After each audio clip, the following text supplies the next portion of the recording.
into experimental.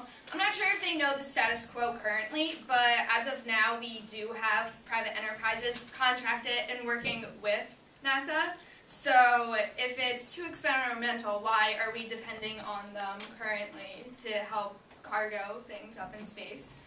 Also, she mentioned how they have many failures and they're not working. Well, let's think. Columbia and the Challenger, two failures that are in with NASA, and the point is irrelevant. I mean, when it comes to space exploration, there's going to be failures.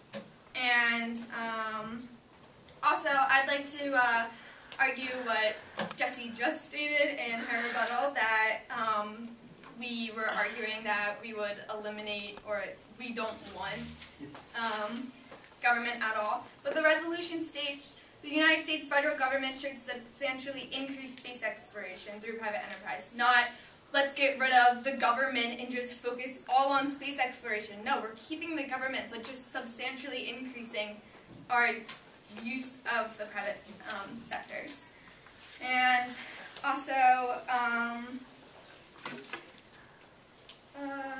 yeah, that's mostly it. But, so, as Newt Gingrich once said, if you take all the money we've spent in NASA since we landed on the moon, and you had applied that money for incentives for the private sector, we would today probably have a permanent station on the moon, 3 or 4 permanent stations in space, and a new generation of lift vehicles. And instead, with what we've had is bureaucracy after bureaucracy after bureaucracy, and failure after failure.